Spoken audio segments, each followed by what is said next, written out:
같이 사도신경 고백하심으로 수요 예배를 우리 함께 드리겠습니다. 전능하사 천일 만드신 하나님 아버지를 내가 믿사오며 그 외아들 주 예수 그리스도를 믿사오니 이는 성령으로 잉태하사 동정녀 마리아에게 나시고 본디오 빌라에게 고난을 받으사 십자가에 못 박혀 죽으시고 장사한지 사흘 죽은 자 가운데서 다시 살아나시며 하늘에서 전능하신 하늘 우편에 앉아 계시다가 주로서 산자와 주제를 심판하러 오십니다. 성령 믿사오며 거룩한 공예와 성도가 서로 교통하는 것과 죄를 사하시는 것과 몸이 다스리는 것과 영원히 사는 것을 믿사옵나이다. 아멘. 303장 함께 전하시겠습니다.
마태복음 20장 1절에서 16절까지 말씀을 함께 보겠습니다.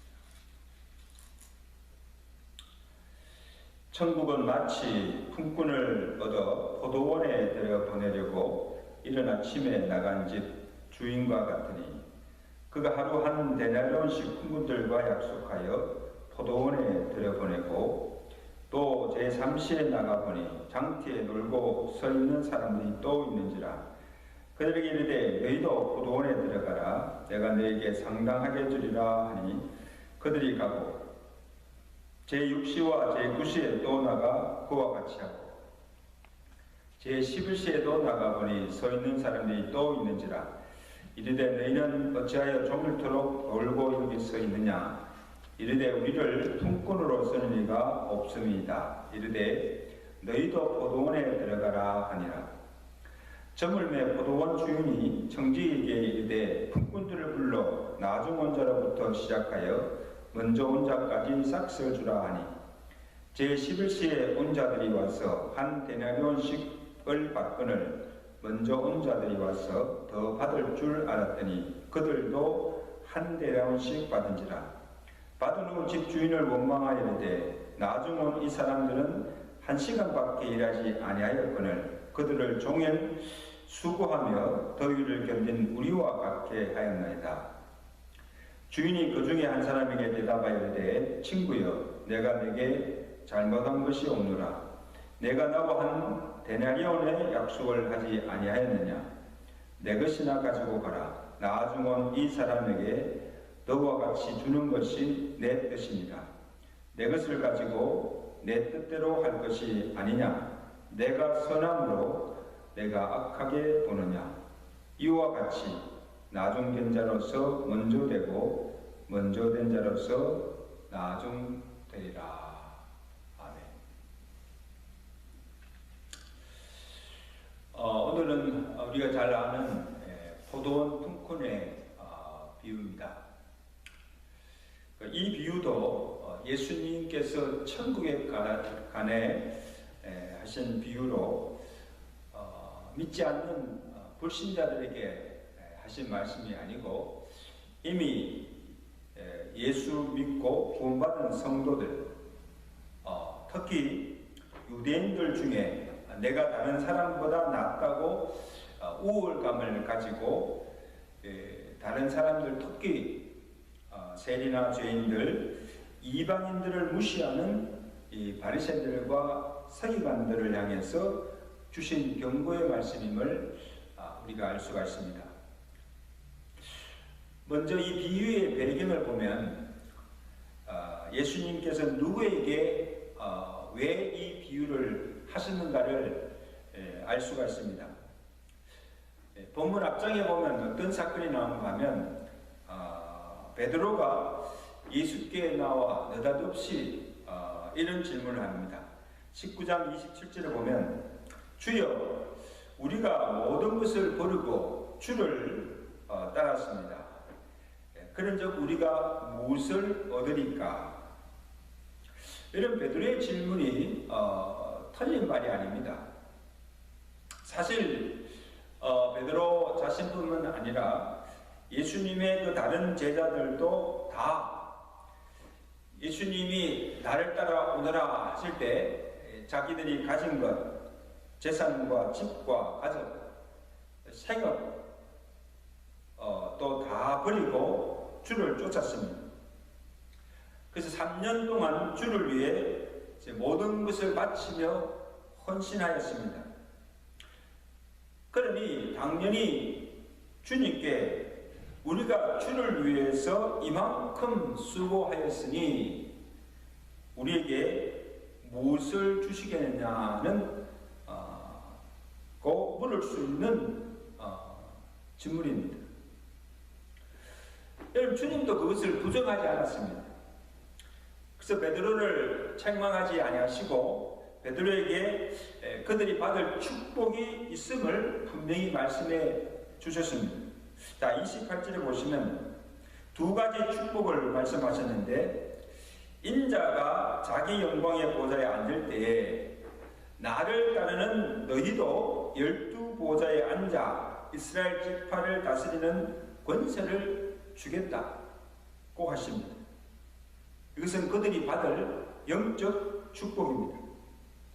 그리고 또 말씀하시기를 내 이름을 위해 집이나 형제나 자매나 부모나 자식이나 전토를 받은 자마다 여러 배를 받고 또 영생을 상속하리라 약속해 주셨습니다. 제자들이 모든 것을 다 버리고 주를 위해서 수고한 대로 주께서 여러 배로 갚아 주시겠다고 축복해 주셨습니다. 근데 그 다음 주님의 말씀이 더 중요합니다. 그 말씀을 하시고 19장 30절에 그러나 먼저 된 자가 먼저 된 자가 나중되고 나중된 자가 먼저 될 자가 많으리라 말씀하셨습니다. 그리고 이어서 이 포도원 품꾼의 비유를 그들에게 들려주신 겁니다. 그러므로 이 비유 전체 내용 속에 천국이 어떤 곳인가 하는 것도 들어있지만 내가 주를 따랐으니 내가 무엇을 얻으니까 묻는 베드로의 질문에 대한 예수님의 대답도 들어있고, 그리고 베드로에게 경고로 주신 말씀의 뜻이 무엇인가를 가르쳐 주신 것입니다. 자, 먼저 천국은 어떤 곳입니까? 본문 1절에 보면 천국은 마치 품꾼을 얻어 포도원에 들여보내려고 이른 아침에 나간 집 주인과 같다. 천국이 무엇과 같다고 합니까?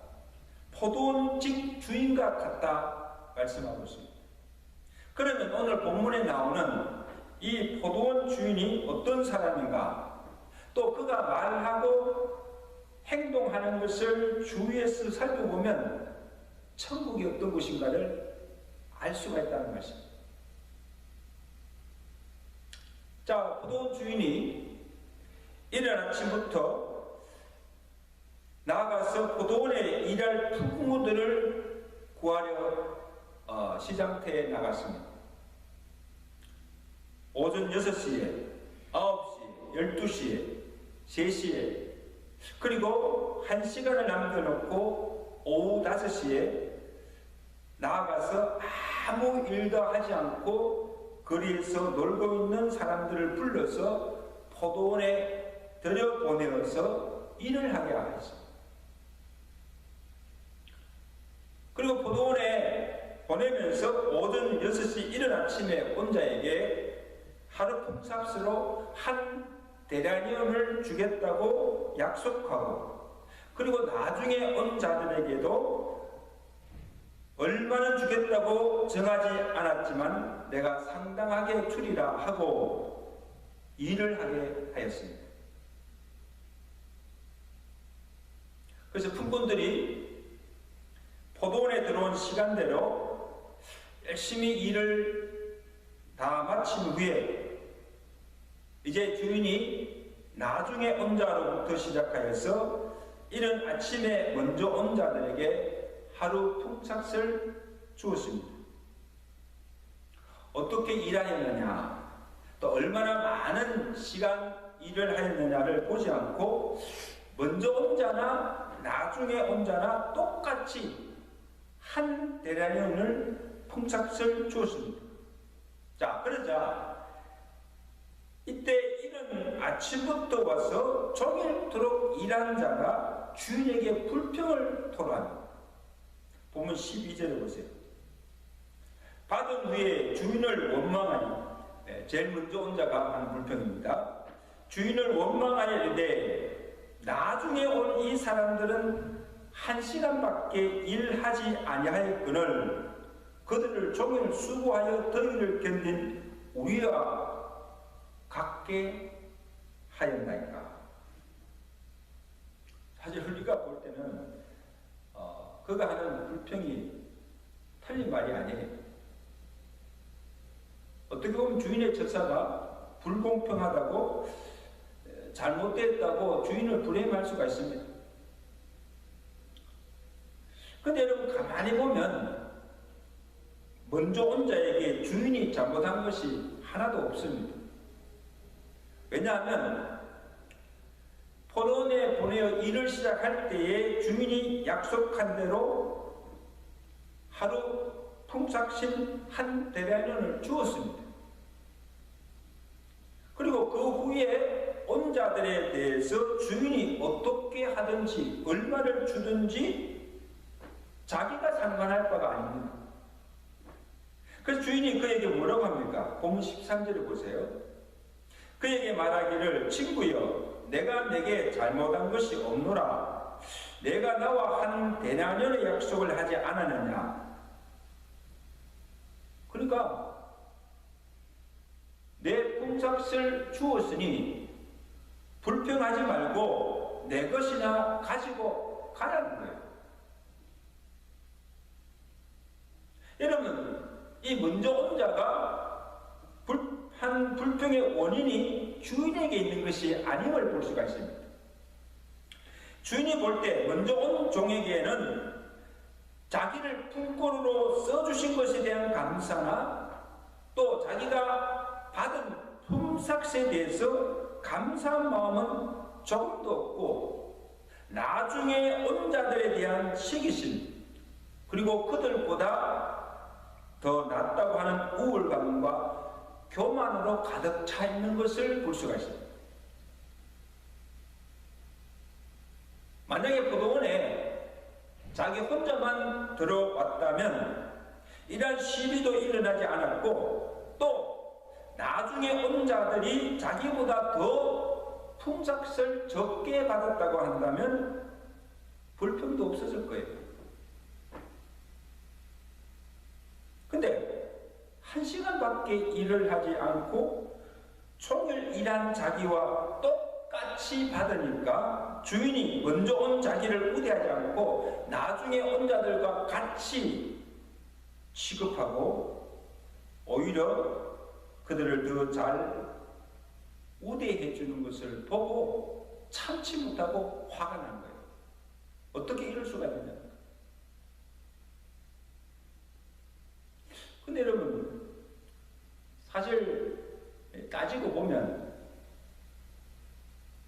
자기가 화낼 일도 아니고 또 불평할 일도 아니고 도리어 감사할 일입니다. 자기도 주인이 품권으로 불러주시고 자기에게 일할 기회를 주지 않았다고 한다면 어떻게 포도원에 들어올 수가 있었습니까?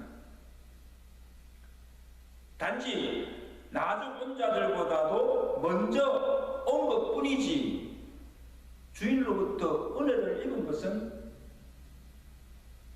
사실입니다.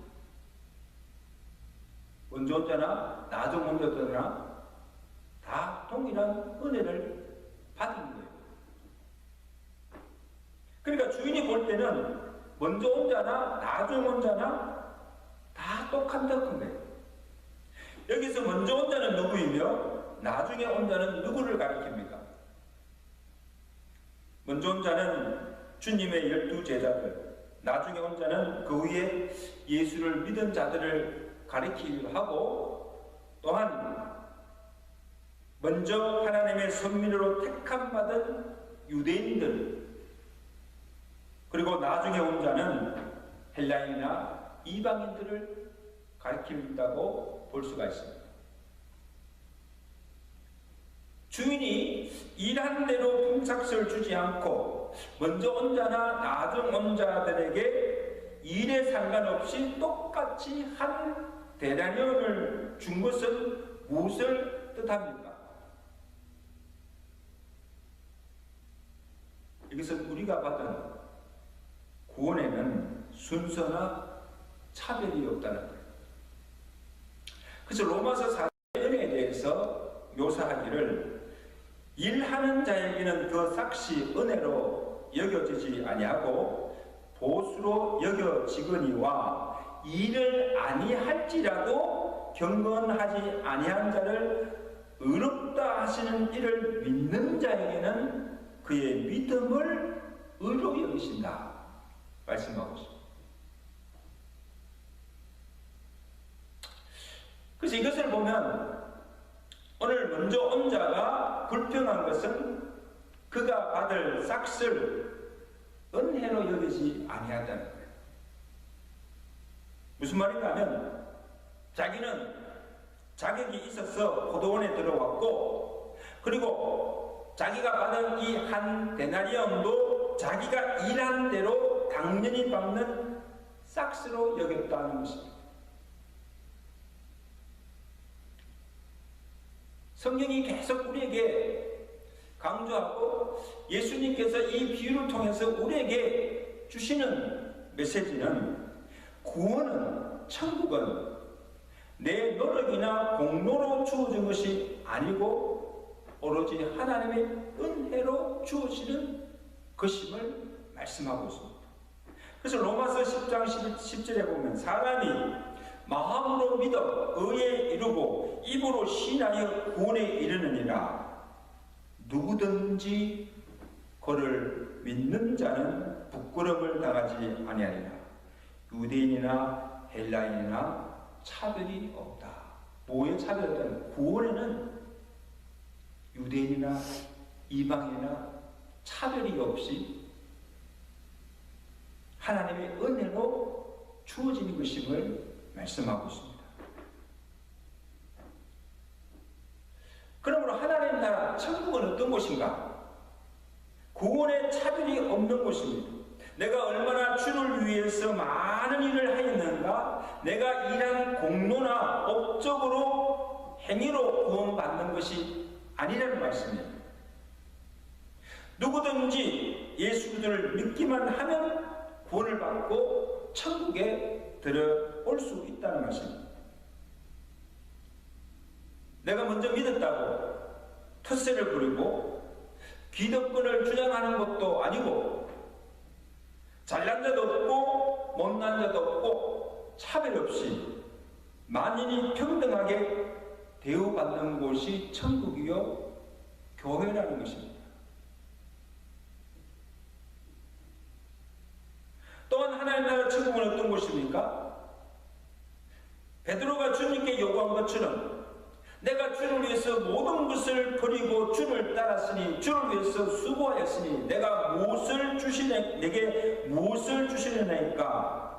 포도원에 이른 아침에 먼저 와서 일한 자가 종일토록 일한 내게 이것밖에 주지 않느냐고 불평을 한 것처럼 내가 일한 대가나 보상 심리로 일하는 곳이 아니라 그저 나를 불러주신 은혜, 나를 구원해 주시고 나로 포도원에 들어와 교회에 들어와 주의 일을 하게 하신 은혜에 감사함으로 주를 섬기는 곳이 하나님 나라요 교회라는 것입니다. 그러면 먼저 믿고 나중 믿은 것이 그렇게 중요하지 않습니다. 언제 믿었는가, 내가 언제 이 교회에 들어왔는가, 신앙의 횟수도 중요하지 않습니다. 언제 믿었든지 언제 내가 교회에 왔든지 믿는 그 순간부터 구원받는 그 순간부터 교회에 들어온 후부터 열심히 내가 잘 믿으면 되고 그리고 내가 맡긴 일에 교회에 열심을 다하고 주를 위해서 충성하면 되는 것입니다. 이것이 오늘 주님께서 이 비유를 통해서 우리에게 주시는 또 하나의 메시지입니다.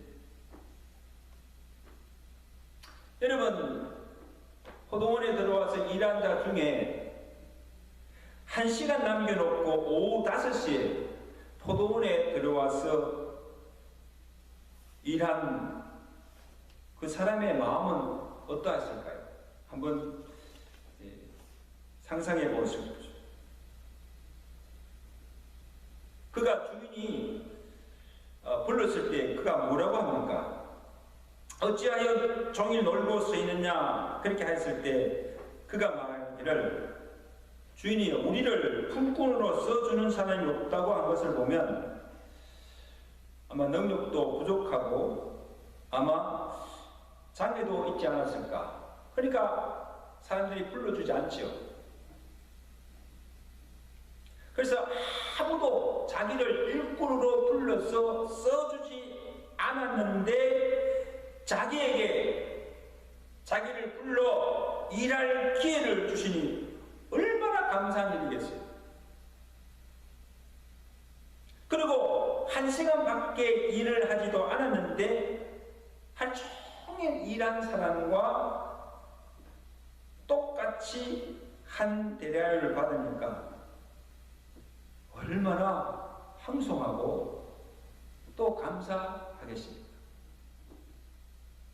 그리고 똑같이 받은 한 데나리온이지만 먼저 온 자가 받은 것과는 비교가 될 수 없을 만큼 아마 감격이 컸을 거예요.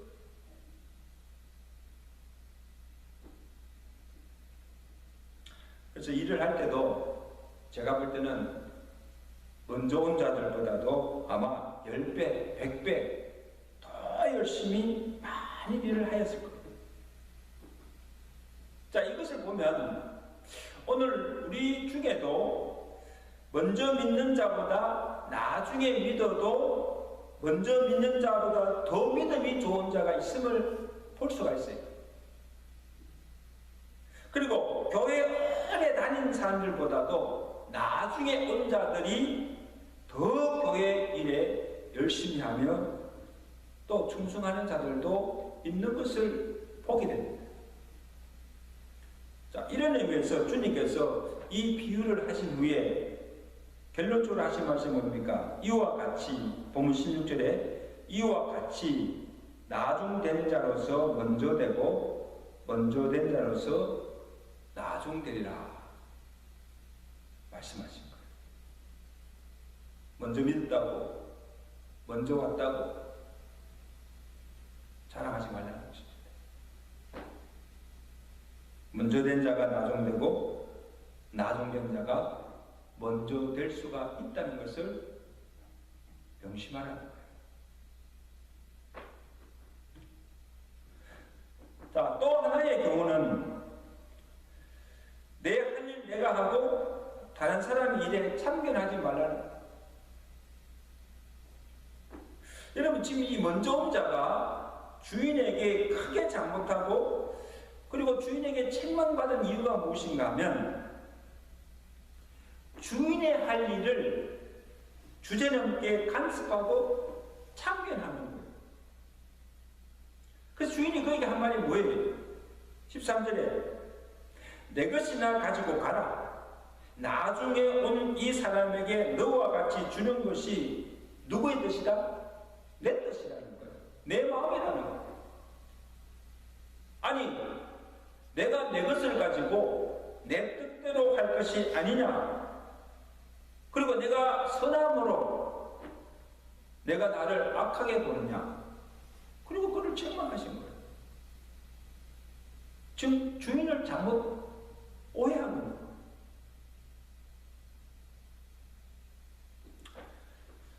그러니까 주인이 자기에게 약속한 한 데나리온을 주었으면 됐지? 그리고 주인이 다른 나중에 온 자들에게 어떻게 하든 그들에게 얼마를 주든 자기가 상관할 바가 아닙니다. 그리고 자기가 이리나 저리나 간섭할 일도 아니고 왜 내게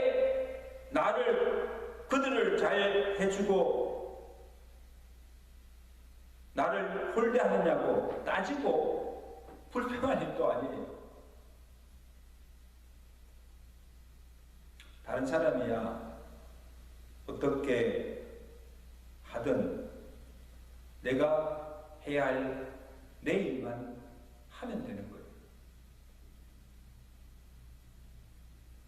여러분, 요한복음 21장에 보면 부활하신 주님께서 이 베드로를 찾아오셔서 내가 나를 사랑하느냐, 내가 나를 사랑하느냐 물으시고 베드로가 내가 주를 사랑하느냐 그 사랑의 고백을 들으신 후에 또 말씀하시기를 내 양을 먹이라 사명을 주시고 그가 앞으로 어떻게 될 것인가를 말씀해 주십니다.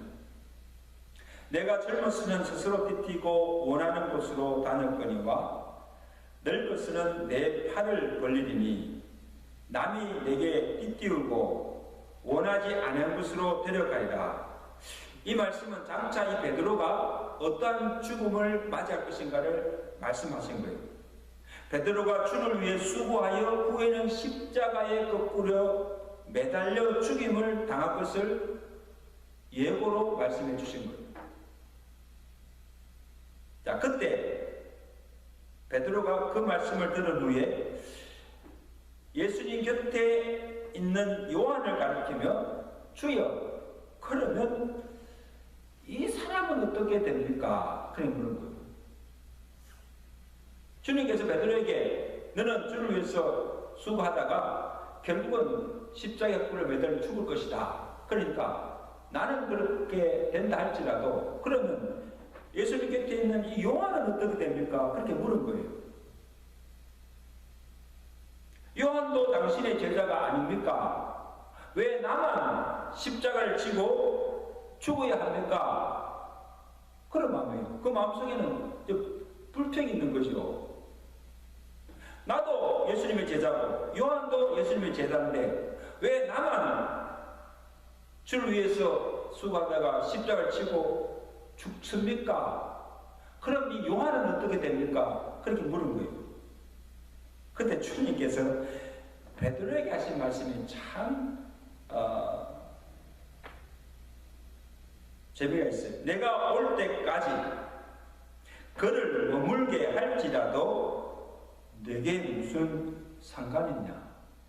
너는 나를 따르라. 네가 왜 걱정하느냐? 요한이 어떻게 되는 것은 네가 상관할 바가 아니라는 거야. 내가 상관할 바고 너는 나를 따르라. 무슨 말씀입니까? 베드로에게는 베드로가 해야 할 일이 있고 베드로가 져야 할 십자가가 있고 또 베드로가 가야 할 길이 있다는 것입니다. 사명이 다르다는 거예요. 그리고 요한에게는 요한이 감당해야 할 몫이 있다는 것입니다. 그것은 누가 정하는 것인가? 주님께서 정하신다는 거예요. 요한이 어떻게 될까? 요한이 무슨 일을 하든 그가 어떻게 되든 그것은 내가 상관할 바가 아니고 내가 할 일이나 하고 너는 나를 따르라. 다시 말하면 요한이 어떻게 될 것인가 신경 쓰지 말고 내가 할 일 다 하라는 것입니다. 너는 나를 따르라는 것입니다. 내게 주어진 그 사명, 내게 주어진 그 십자가를 치고 가라는 것입니다.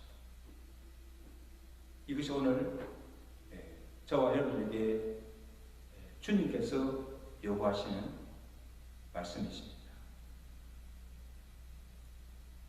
오늘 저와 여러분들은 아무 자격이나 공로 없이 그저 하나님의 은혜로 구원을 받았어요. 포도원이 하나님의 교회에 보내주시고 이곳에서 주를 섬기도록 사명을 주셨습니다. 우리의 믿음의 연수가 얼마나 되었는가, 내가 이 교회에 온 지가 얼마나 되는가, 그것이 중요하지 않습니다. 내가 믿는 그 순간부터, 내가 구원받은 그 후부터, 내가 이 교회에 온 그때부터 내게 주어진 그 일, 주님의 사명을 위해서, 주를 위해서 헌신하고 충성하는 것뿐입니다. 내 할 일을 내가 하고 내게 주는 그 십자가를 지고 주님을 따라가는 것뿐입니다. 다른 사람이 어떻게 되든 다른 사람이 무엇을 하든 여기서 내가 상관할 바가 아니고 주님께서 상관하시며 주님께서 하신 일임을 기억하고 오늘 각자에게 주어진 그 사명이 무엇임을 알고 그 사명을 위해서 끝까지 충성하며 살아가시는 저와 여러분 되시기를 주간절히 축원합니다. 하나님 아버지, 오늘 포도원 품꾼의 비유를 통해서 천국이 어떠한 곳이며 또 우리가 받은 구원의 은혜가 어떠하며 구원받은 자로서 우리가 어떻게 살아가야 할 것인가를 교훈하여 주심을 감사합니다.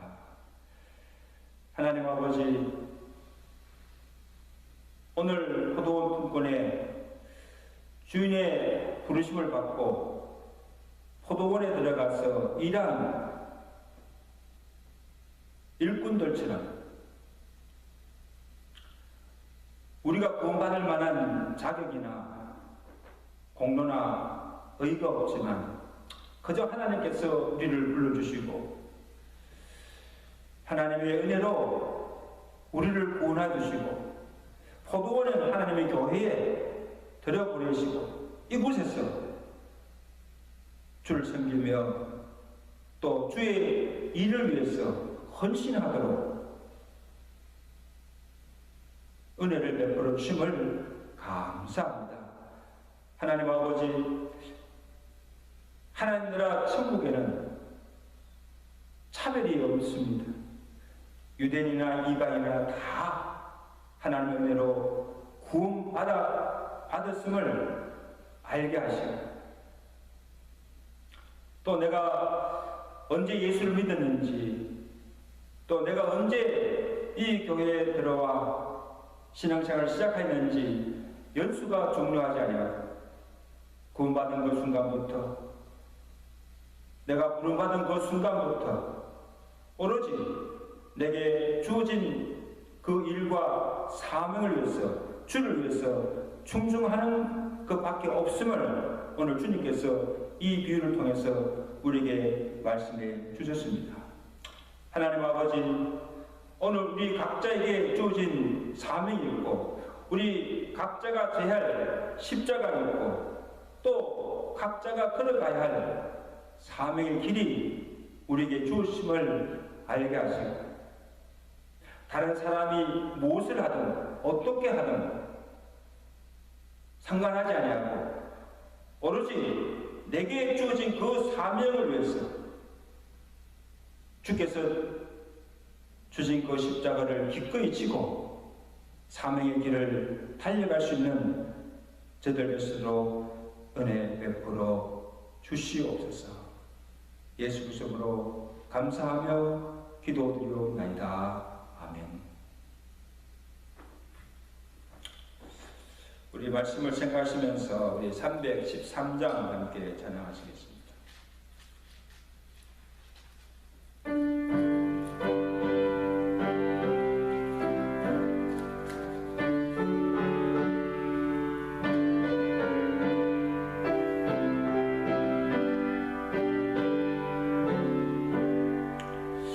내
찬양의 고백대로 우리가 주님 앞에 구원받은 그 은혜를 늘 감사하면서 나 이제 사나 죽으나 주 뜻만 위해 살리라 하는 고백대로 주님의 뜻에 순종하며 또 주께서 우리 각자에게 주신 그 사명을 위해서 주를 위해서 헌신하며 살아가시는 저와 여러분들의 삶이 되시기를 이제 우리 다 같이 주기도문으로 예배를 마칩니다.